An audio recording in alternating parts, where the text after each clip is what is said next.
Welcome to the deep dive. Today, we're cracking open something our sources describe as a fascinating cipher, hidden in plain sight, right here in the American Southwest. Yeah, we've been digging into these materials, and they present certain places, landmark symbols in Arizona and California, Ah. not just as points on a map, but as, well, alleged clues. Clues to a really grand, ancient story. So our mission today is to sort of unpack these connections, explore the narrative these sources are suggesting. Exactly, and maybe see some familiar places through a completely different lens. Okay, so let's set the stage a bit.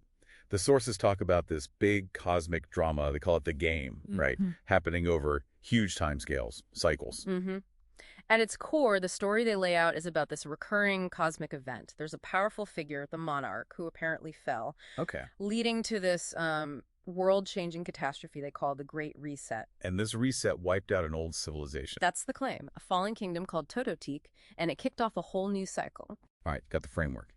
Now, how do the sources say this epic story is, like, embedded right in the landscape? They point to the Southwest, Arizona, California. Yeah, they portray that whole region as the most sacred, but also the most dangerous spot on their metaphorical game board. The divine impact site, is that the term? That's the term. The very place where this great reset happened, where ToTo Teac supposedly fell. And what's really interesting is how they claim elites have deliberately marked this zone. Deliberately branded it, yeah.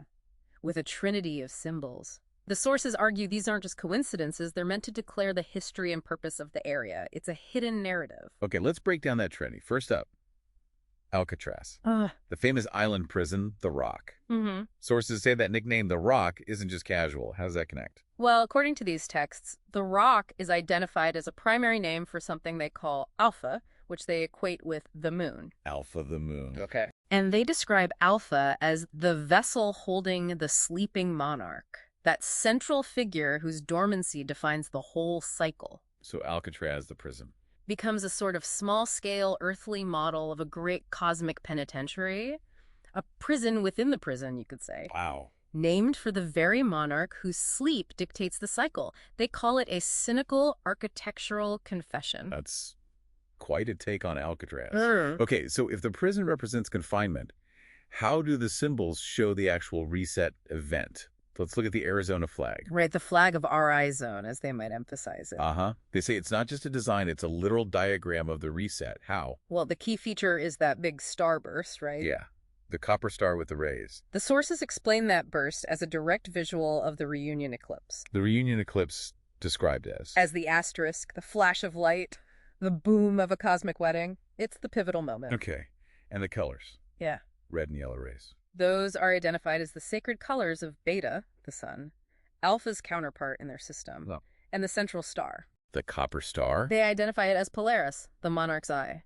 So the whole flag becomes a picture of this cosmic union, this reset event. It's intricate how they weave it all together. And that brings us to the third symbol, Phoenix, Arizona's capital. Mm-hmm. This one feels almost blatant, doesn't it, given the mythology? Absolutely. In the context of the bigger story they're telling, the Phoenix myth is, well, perfect, isn't it? The bird that dies in fire and is reborn from ashes? Exactly, the ultimate symbol of the Great Cycle. So the sources argue that naming the capital of this sacred reset zone, Phoenix, It's basically a declaration. a literal declaration, yes. This is the city of rebirth, the capital of the new cycle rising right from the ashes of the old one, ToTo Teac. So let's recap the cipher, according to these sources. We have Alcatraz, the prison named for the rock, representing cosmic confinement. Right. The Arizona flag starburst, depicting the actual reset event. The cosmic wedding. And Phoenix, the capital city, named for cyclical rebirth. Put it all together, and the sources present it as the complete story of the game, spelled out in the geography and symbols of just one zone. It's a fascinating way to look at it. It is. And whether you buy into this specific interpretation or not, it really highlights how humans find patterns, doesn't it? How we create narratives connecting place, myth, history. A really provocative thought to end on. How many other hidden ciphers might be out there, woven into our world, just waiting for someone to look? Makes you wonder. As you go about your day, what patterns or names do you notice that might fit into some kind of hidden narrative like this? Something to think about.